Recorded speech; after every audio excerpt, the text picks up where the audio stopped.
Hello दोस्तों, आप सभी का स्वागत है हमारे चैनल शाश्वत सीजीपीएससी सीजी व्यापम में। ठीक है, आप सभी का स्वागत है हमारे चैनल शाश्वत सीजीपीएससी सीजी व्यापम में। देखिए, अभी हम लोग करने वाले हैं आपकी जो छत्तीसगढ़ उच्च शिक्षा विभाग में जो वैकेंसी आया हुआ था आपका प्रयोगशाला परिचारक का, इसकी क्लास। और ये आपका क्लास नंबर 7 होगा, है ना। ये आपका क्लास नंबर कौन सा होगा? तो 7 होगा। और इसमें हम लोग पढ़ने वाले हैं आपके, क्योंकि आपके सिलेबस में है ना, विज्ञान जो है 60 नंबर का पूछा जाएगा। तो पहले विज्ञान को पढ़ते हैं, उसके बाद अदर सेक्शन जो 40 नंबर का, उसके क्लास को फिर आगे कंटिन्यू करेंगे। चलिए देखिएगा, ये आपका पहला प्रश्न है। ठीक है, इस प्रश्न में आपको पूछा गया है कि सौर विकिरण निम्न में से किस परास में दिखता है, आपको बताने हैं।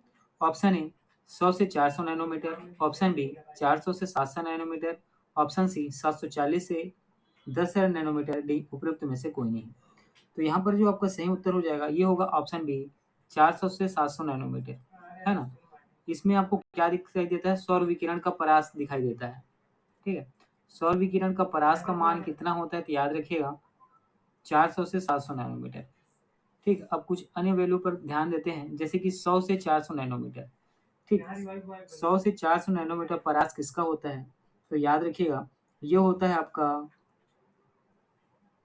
परा बैगनी किरण का, है ना। परा बैगनी किरण का परास कितना होता है? तो आपको याद रखना है 100 से 400 नैनोमीटर। ठीक, उसी प्रकार एक होता है आपका अवरक्त किरण। ठीक है, इसी प्रकार आपका एक होता है अवरक्त किरण। और अवरक्त किरण का जो परास है ये कितना होता है? तो याद रखिएगा ये होता है 100 नैनोमीटर से 10⁶ नैनोमीटर। ठीक है, तो इसके बारे में आपको इतनी चीजें याद रखनी थी। चलिए ठीक है, आगे बढ़ते हैं। देखिएगा, अगला प्रश्न है, मानव आंख दृश्य प्रकाश, है ना, जो प्रकाश आप देख पाते हैं उसके बारे में बात हो रही है, जिस तरंग दैर्ध्य के लिए सर्वाधिक सुग्राही होता है। हमारी आंख जो है, मानव की आंख जो है, जो प्रकाश को देख पाता है, उसका कौन सा परास जो है उसके लिए सबसे अच्छा होता है, जिसको आसानी से देख पाता है ना। जैसे कई बार जो जो प्रकाश है वो बहुत तेज होता है, तो आंख क्या उसको अच्छे से देख नहीं पाता, और आपकी आंखें की पर्दे क्या होती है? बंद होने लगती है ना। तो इसी के बारे में यहाँ पे प्रश्न आपसे पूछा गया है कि मानव आंख जो है जो प्रकाश को, ठीक है, उसका कौन सा परास का माप है जिसको देखने में उसको बहुत अच्छा लगता है और आसानी से वो देख पाता है। तो ए 6050 एंगस्ट्रॉम, सी 4500 angstrom, D 5500 angstrom, D 7500 angstrom. तो ऑप्शन बी 5500 एंगस्ट्रॉम यहाँ आपका सही उत्तर हो जाएगा। ठीक है, बी 5500 एंगस्ट्रॉम आपका जो है क्या, तो सही उत्तर हो जाएगा। ठीक है, चलिए आगे बढ़ते हैं। देखिएगा, ये आपका अगला प्रश्न है,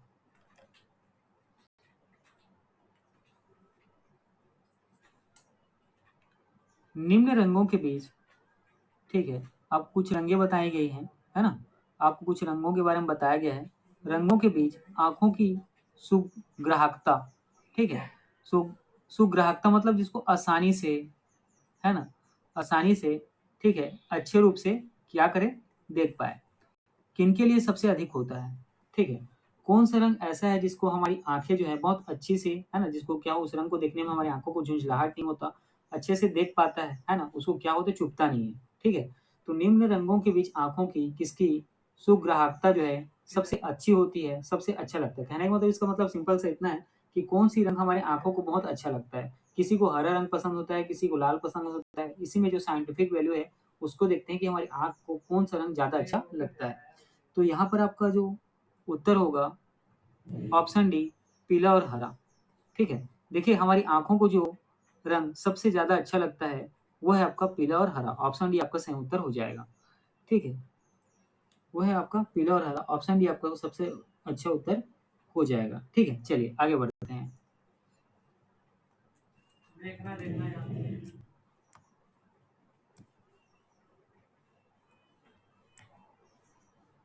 देखिए, ये आपका अगला प्रश्न है। इस प्रश्न में आपसे पूछा गया है, प्रकाश विकिरणों की प्रकृति कैसी होती है, आपको ये बताने हैं, है ना। तो ए तरंग के समान, बी कण के समान, सी तरंग एवं कण दोनों के समान, डी तरंग एवं कण किसी के समान भी नहीं। तो यहाँ पर आपका जो सही उत्तर हो जाएगा ऑप्शन सी तरंग एवं कण के समान, ये आपका सही उत्तर हो जाएगा। ठीक है, चलिए इसके बारे में कुछ बातें करते हैं, इसमें समझने की कोशिश करिएगा आप। देखिए जो प्रकाश है ये दोहरी प्रकृति क्या करता है, प्रदर्शित करता है ना। ये प्रकाश क्या करता है, दोहरी प्रकृति क्या करता है, तो प्रदर्शित करता है ना। प्रकाश जो है ये दोहरी प्रकृति रखता है, और किस प्रकार की दोहरी प्रकृति, तो ये कभी कभी कण के समान व्यवहार करता है और कभी ये क्या करता है, तरंग के समान व्यवहार करता है ना। कभी ये कण के समान व्यवहार करता है तो कभी ये क्या करता है, तरंग के समान व्यवहार करता है। ठीक है, इतनी चीजें आपको समझ में आई।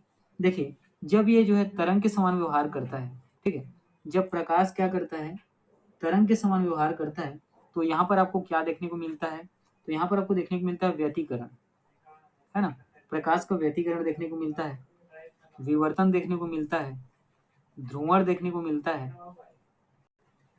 ठीक है, ध्रुवण देखने को मिलता है। लेकिन जब प्रकाश जो है ना, कण के समान व्यवहार करता है, ठीक है, लेकिन जब प्रकाश जो है कण के समान व्यवहार करता है, तो यहाँ पर कण के समान जब प्रकाश जो है व्यवहार करता है, तो यहाँ आपको विद्युत प्रभाव देखने को मिलता है।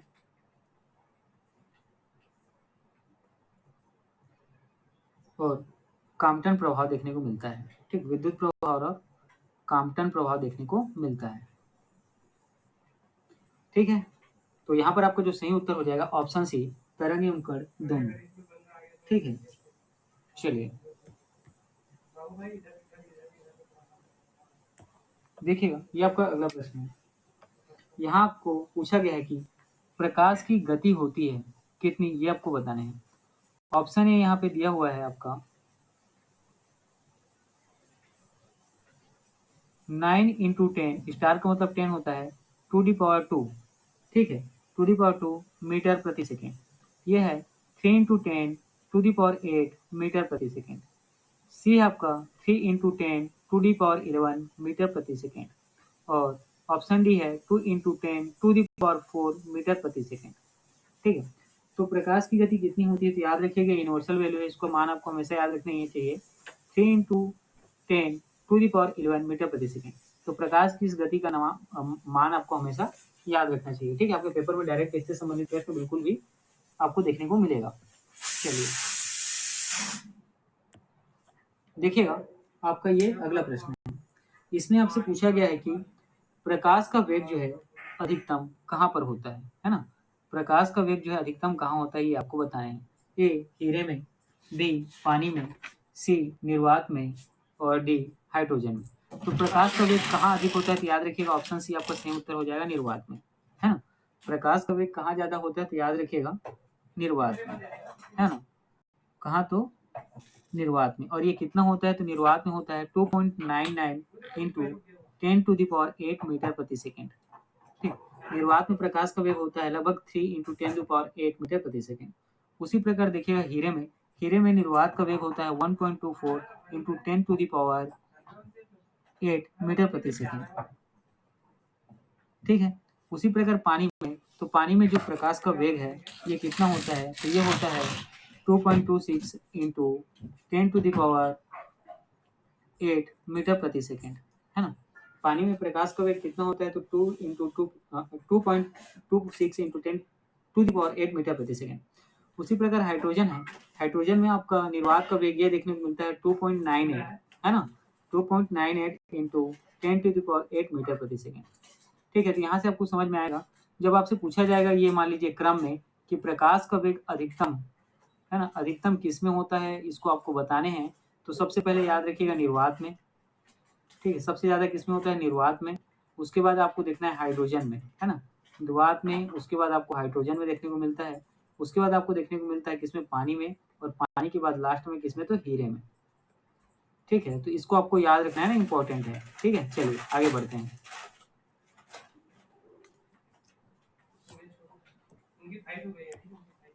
देखिएगा ये आपका अगला प्रश्न है।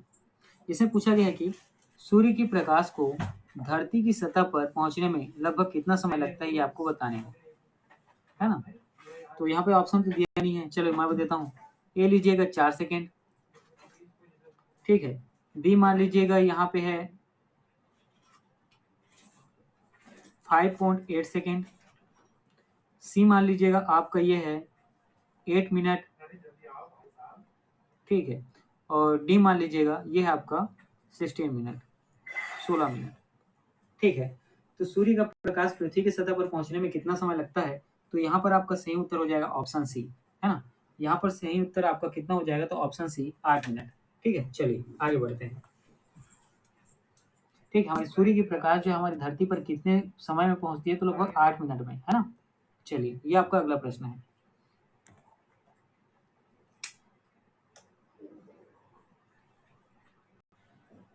ठीक है, अब यहाँ पे है ना, पिछले क्वेश्चन जैसे ये भी है कि निम्नलिखित में से किसका वेग जो है अधिकतम होता है, ये आपको बताने हैं। कौन सी किरण का वेग अधिकतम होता है ये बताने हैं। ऑप्शन ए कास्मिक किरण, ऑप्शन बी प्रकाश, option C electron, option D पराध्वनिक तरंग। ठीक है, तो देखिएगा इन सब में जो प्रकाश का वेग है ये क्या होता है? अधिकतम होता है। कितना होता है ना, कितना होता है प्रकाश का वेग? तो मैं थोड़ी देर पहले आपको क्वेश्चन में बताया था। ठीक है, कितना होता है? 3 × 10⁸ मीटर प्रति सेकेंड। ठीक है, तो इस प्रश्न के हिसाब से इस प्रश्न का आपको उत्तर हो जाएगा ऑप्शन बी। ठीक है, ऑप्शन बी। चलिए ठीक है, आगे बढ़े। देखिए ये आपका अगला प्रश्न है। प्रकाश तरंगों के वायु से कांच, है ना, यहाँ पे माध्यम चेंज हो रहा है। ठीक है, यहाँ वायु से किसमें जा रहा है? कांच में जाने पर जो चर या वेरिएबल प्रभावित होते हैं वो है तरंग दैर्घ्य, आवृत्ति, वेग। बी वेग और आवृत्ति, सी तरंग दैर्घ्य और आवृत्ति, डी तरंग दैर्घ्य और वेग। तो देखिएगा यहाँ पर जो आपका सही उत्तर हो जाएगा, देखिएगा प्रकाश यहाँ से, है ना, सूर्य से क्या निकलती है? प्रकाश किरण निकलती है। और ये यहाँ पे क्या है? वायुमंडल में हवा रहता है। हवा के बाद यहाँ पे क्या लगा? ये सब कांच का मान लीजिए इस तरीके का फ्लस्क है ना, जो चारों ओर से यहीं बीच में कहीं गैप है, बाकी पूरा ढका हुआ है, उसमें पानी है। तो प्रकाश क्या करेगा? देखिएगा, ठीक है, प्रकाश क्या है आपके हवा से किसमें प्रवेश करता है? ये करता है कांच में। तो उसे होता क्या है? उस पर क्या प्रभावित होता है? ये आपसे पूछा गया है। ठीक है, तो यहाँ पर ऑप्शन डी तरंग दैर्घ्य और वेग।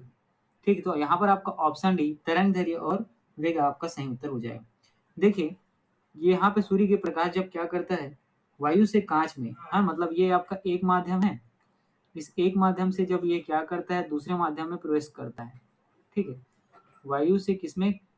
कांच में ये, है ना, एक माध्यम से दूसरे माध्यम में प्रवेश करता है। तो इससे होता क्या है? प्रकाश की आवृत्ति वही रहती है। ठीक है, तो प्रकाश की जो है आवृत्ति में किसी भी प्रकार का प्रभाव नहीं पड़ता, आवृत्ति वही रहती है ना। आवृत्ति क्या होती है? वही रहती है। लेकिन इसका जो है तरंग दैर्घ्य, प्रकाश का तरंग दैर्घ्य और आपका वेग जो है, दोनों माध्यम के बदलने से क्या होते हैं? बदल जाते हैं।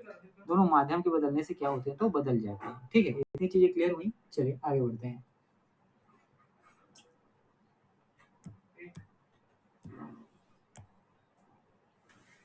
देखिएगा दोस्तों, ये आपका अगला प्रश्न है।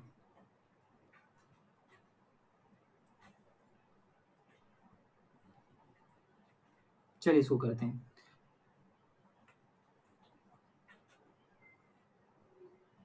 देखिए जब प्रकाश की किरण सघन माध्यम से विरल माध्यम में गमन करती है ना, जब प्रकाश की किरण क्या होती है आपके सघन माध्यम से, है ना, ये विरल माध्यम में जाती है, तो क्या होता है? ये प्रश्न आपसे पूछा गया है।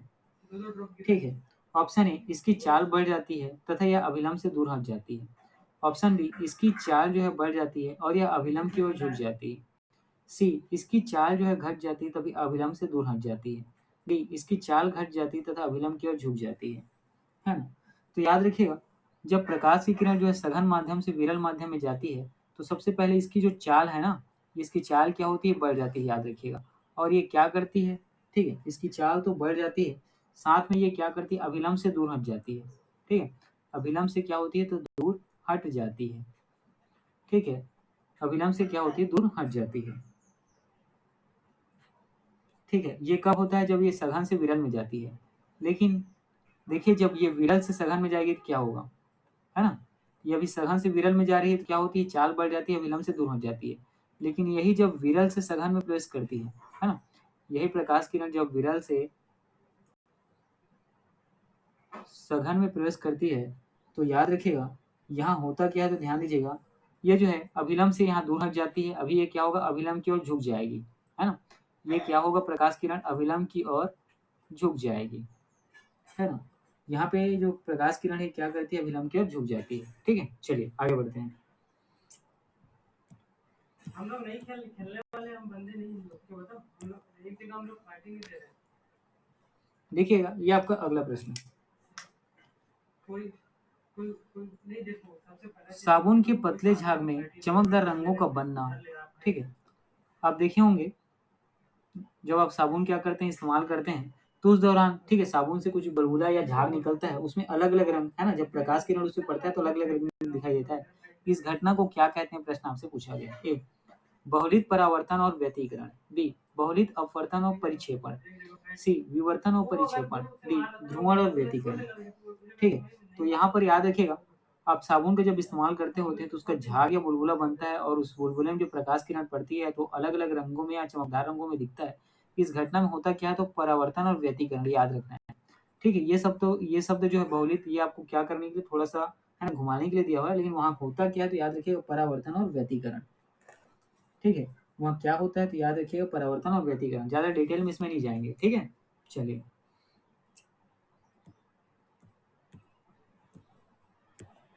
देखिएगा ये आपका अगला प्रश्न है, ये आपका अगला प्रश्न है और यहाँ बोला गया है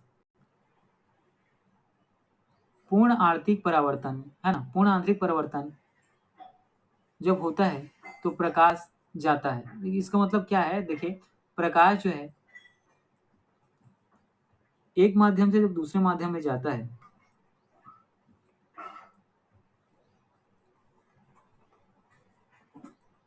तब क्या होता है, प्रकाश का परावर्तन होता है।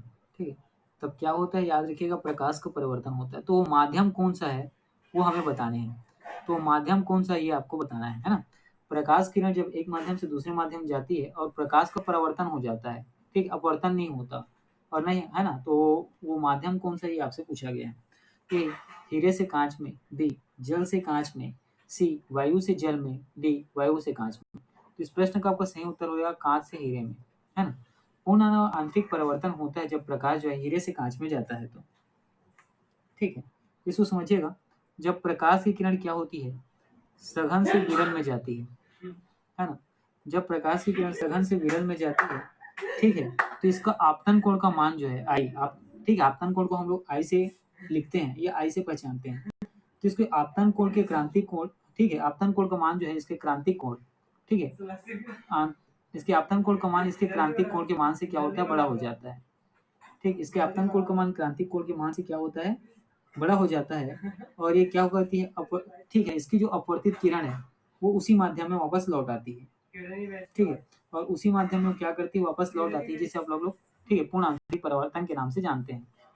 ठीक है, चलिए ये पूर्ण आंतरिक परिवर्तन का कारण क्या है, क्या याद रखिएगा, इसका जो है जो आपतित किरण है वो इसके जो है क्या है, तो क्रांतिक कोण से क्या होता है, अधिक होता है। इसके क्रांतिक कोण से क्या होता है, तो अधिक होता है। इस कारण प्रकाश का परावर्तन होता है। ठीक है, चलिए आगे आगे बढ़ते हैं।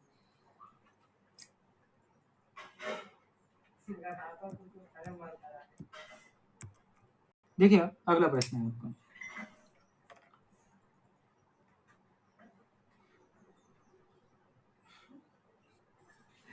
एक कटा हुआ हीरा जगमगाहट के बाद जगमगाहट के साथ चमकता है, इसका कारण क्या है। ए इसके आणविक संरचना के कारण, सी देखिए यहाँ पे ये मान लीजिए आपका डी ऑप्शन है ना, इसकी आणविक संरचना के कारण, ये सी ऑप्शन है कुछ स्वाभाविक गुण के कारण, डी पूर्ण आंतरिक परिवर्तन के कारण, और प्रकाश के अवशोषण के कारण। जब भी हीरे की जगमगाहट या चमकने के बारे में बात हो तो याद रखिएगा वहां पर आपका सिंपल और सिंपल एक ही उत्तर होगा, और ये यूनिवर्सल उत्तर होगा आपका क्या, प्रकाश का पूर्ण आंतरिक परिवर्तन। ठीक है, प्रकाश का क्या, तो पूर्ण आंतरिक परिवर्तन। हीरे का चमकने का कारण क्या है, तो याद रखिएगा प्रकाश का पूर्ण आंतरिक परिवर्तन। और पूर्ण आंतरिक परिवर्तन के बारे में मैंने आपको बताया था कि इसका जो है ना, पहली बात तो याद रखना हीरे का अपवर्तनांक बहुत अधिक होता है। ठीक है, इसका अपवर्तनांक से भी संबंधित प्रश्न आता है। ठीक है, देखिएगा हीरे का जो अपवर्तनांक है ये क्या होता है, अधिक होता है, और अधिक कहें तो कितना होता है, तो याद रखिएगा 2.42। इससे प्रश्न पूछा जाता है, हीरे का अपवर्तनांक होता है 2.42 ठीक है। और जबकि इसका क्रांतिक कोण कितना होता है, क्रांतिक कोण इसका होता है केवल 24। ठीक है, क्रांतिक कोण इसका क्या होता है, 24 होता है। हीरे का क्रांतिक कोण कितना होता है, तो 24 होता है। और जब आप क्या करते हैं, इस हीरे को विशेष प्रकार से काटते हैं, ठीक है, तो इसके पृष्ठों में क्या होता है, हीरे के पृष्ठ में, ठीक, हीरे के पृष्ठ में आप इसको विशेष प्रकार से काटते हैं, तो इसमें होता क्या है, जो प्रकाश इसमें पड़ती है वो क्या होता है, पूर्ण रूप से परिवर्तित होती है, एक सतह से दूसरे सतह, दूसरे सतह से तीसरे सतह। ठीक है, तो प्रकाश का परिवर्तन के बारे में मैंने आपको क्या बताया था कि पूर्णांतरिक परिवर्तन के बारे में, कि जब इसका क्या होता है, आपतन कोण का मान क्रांतिक कोण से अधिक होता है तो प्रकाश का पूर्णांतरिक परिवर्तन होता है। ठीक है, चलिए आगे बढ़ते हैं।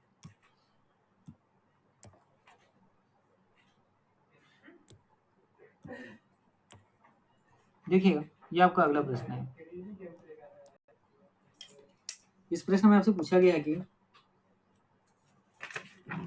प्रकाश तंतु, है ना, प्रकाश तंतु जिसको हम लोग क्या कहते हैं, ऑप्टिकल फाइबर कहते हैं, है ना, जिस सिद्धांत पर काम करता है वह कौन सा है। ए पूर्ण अभ्यंतर या आंतरिक परावर्तन, बी अपवर्तन, सी प्रकीर्णन, डी व्यतिकरण। तो याद रखिएगा, जो फाइबर ऑप्टिक्स है, कई बार ये पेपर में आपसे पूछा गया है, ये किस सिद्धांत पर काम करता है, तो पूर्ण आंतरिक परावर्तन के सिद्धांत पर काम करता है। ठीक है, और साथ ही जो प्रकाशित तंतु ये बना किसका होता है ना, ये बना किसका होता है, तो वो आप याद रखेंगे, जो प्रकाशित तंतु या ऑप्टिकल फाइबर है, ये कांच, ठीक है, किस तरीके के कांच, तो सिलिका टाइप के कांच का, और साथ ही, ठीक है, ये प्लास्टिक से बना होता है, साथ ही ये क्या, तो प्लास्टिक से बना होता है। ये बेसिकली क्या होता है, बेलनाकार खोखली नलिकाएं होती हैं। ठीक है, तो बस आपको इसमें, और इसी से क्या किया जाता है, संचार माध्यम में ऊर्जा का क्या किया जाता है, प्रवाह किया जाता है। ऊर्जा का क्या किया जाता है, उसी नलिकाओं से ऊर्जा प्रवाह किया जाता है, और ऊर्जा का हास्य जो है ना, इसमें कम होता है। ठीक है, तो प्रकाश तंतु जिस सिद्धांत पर काम करता है वो कौन सा है, तो आपका पूर्ण अभ्यंतर आंतरिक परावर्तन। ठीक है, इतनी चीजें क्लियर हुई, चलिए आगे बढ़ते हैं। देखिएगा, ये आपका अगला प्रश्न है।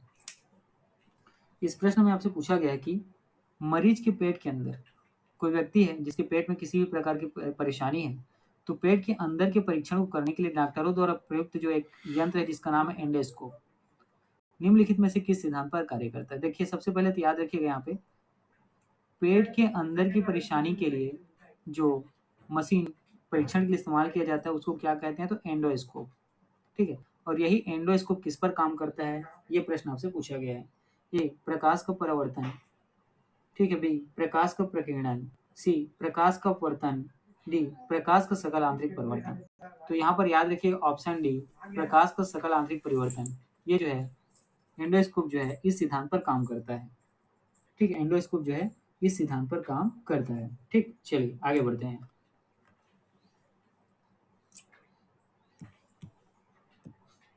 देखिएगा, ये आपका अगला प्रश्न है। मृग मरीचिका, ठीक है, मृग मरीचिका का कारण क्या है ये आपको बताने हैं, है ना, या मृग मरीचिका की जो घटना होती है वो किस कारण से होती है, प्रश्न आपसे पूछा गया है। ठीक, ए प्रकाश का व्यतिकरण, बी प्रकाश का विवर्तन, सी प्रकाश का ध्रुवण, डी प्रकाश का पूर्णांतरिक परिवर्तन। तो याद रखिएगा, जो मृग मरीचिका है इसका कारण क्या है, तो याद रखिएगा प्रकाश का पूर्णांतरिक परिवर्तन। ठीक है, ये मृग मरीचिका होता क्या है, तो याद रखिएगा ये वायुमंडलीय दृष्टिभ्रम है। ठीक है, मृग मरीचिका होता क्या है, तो इसके बारे में आपको क्या याद रखना है, ये वायुमंडलीय दृष्टिभ्रम है। ठीक है, वायुमंडलीय क्या है, तो दृष्टिभ्रम है। ठीक है, और इसको आप लोगों ने देखा, तो आप लोग सभी लोगों ने देखा, ठीक है, आप लोग सड़क पे देखे होंगे, है ना, चाहे बाइक से जाते हो, साइकिल से जाते हो, या आपका, है ना, बस से जा रहे होंगे, तो गर्मी के दिन में, गर्मी के दिन में क्या होती है, सड़क जो है क्या होती है, सड़क जो है बहुत तेज गर्म होती है। ठीक है, तो नीचे में जो, ठीक है, इससे क्या होती है, ये तेज गर्म होती है। ठीक है, तो नीचे की जो वायु जो है सड़क के से जो है ना पास की जितनी होती है वो भी क्या होती है, गर्म हो जाती है। ठीक है, गर्मी के दिन में तो ये ठंडा होकर क्या होती है, मतलब हल्का होकर ऊपर की ओर उठने लगती है। ठीक है, हल्का होकर ऊपर उठने लगती है। तो जैसे कि आप बस ट्रेन बस से या आपके बाइसिकल से या साइकिल से जाते होंगे, तो आप इस सड़क पे मान लीजिए यात्रा कर रहे हैं, तो यहाँ पर देखेंगे कुछ पानी पानी सा दिखता रहता है। ठीक है, या कुछ ऐसी आपको छवि दिखती होती है जिसमें क्या होता है, ठीक है, जिसमें क्या होता है, चमचमाहट होती है। ठीक है, तो आप यहाँ से दूर से देखोगे तो क्या होता है, यहाँ पे दिखता है कुछ पानी सा या चमकता हुआ कुछ दिखता है। आप जैसे जैसे इसको पास जाते जाओगे यह थोड़ा सा आपसे दूर होते जाता है। ठीक है, यही क्या है, तो मृग मरीचिका है। ठीक है, चलिए आगे बढ़ते हैं। देखिएगा, ये आपका अगला प्रश्न है। किसी वस्तु की त्रिविमी थ्री डायमेंशनल प्रतिरूप को अंकित या पुनरावृत्ति करने का तकनीक क्या कहलाता है, आपसे प्रश्न पूछा गया है। ए आइडियोग्राफी, बी लेक्सिकोग्राफी, सी फोटोग्राफी या डी होलोग्राफी। तो याद रखिएगा, आज का जो सही उत्तर हो जाएगा होलोग्राफी। देखिए, अब मार्केट में कोई भी नया पुस्तक खरीदते होंगे, है ना, तो वहां पर इतना छोटा सा इस आकार का आपको होलोग्राम देखने को मिलता है। इसको पुस्तक को जब आप हिलाते डुलाते हैं ऊपर नीचे किसी भी डिग्री में क्या करते हैं, घुमाते हैं, तो इसमें आपको चकमक जो है ना, इसका जो चकमकाहट है वो दिखता है ना। तो इसी यही क्या है, तो इसकी 3D डायमेंशनल वाली है ना, 3D डायमेंशनल मतलब त्रिविमी जो है प्रतिरूप है। ठीक है, तो यहाँ पर आपका सही उत्तर क्या हो जाएगा, होलोग्राफी। ठीक है, चलिए आगे बढ़ते हैं।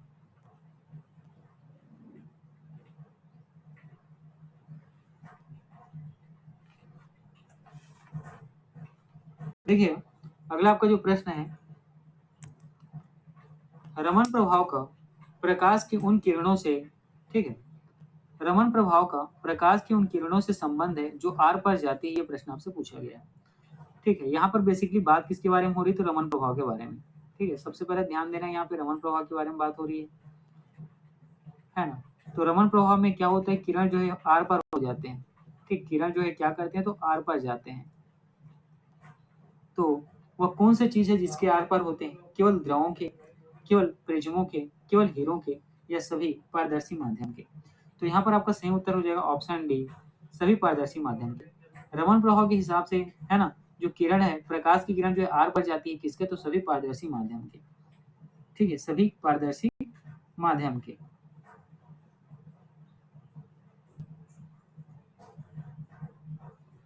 ठीक है, चलिए आगे बढ़ते हैं।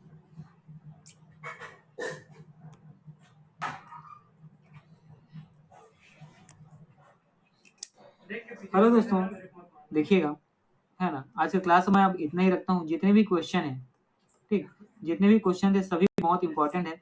आप इन सब क्वेश्चन को नोट डाउन करके अच्छे से पढ़ेंगे और बार बार रिविजन करेंगे। ठीक है, देखिएगा, मैं भी जिस तरीके का क्वेश्चन आपको करा रहा हूँ, ठीक, टोटल 60 नंबर का विज्ञान का प्रश्न आपसे पूछा जाएगा।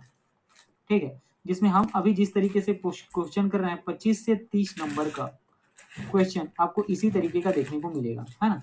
25 से 30 टाइप का क्वेश्चन आपको इसी तरीके से देखने को मिलेगा। यहाँ आपको 12 से हो सकेगा 15 नंबर का क्वेश्चन ये आपको न्यूमेरिकल देखने को मिले, है ना।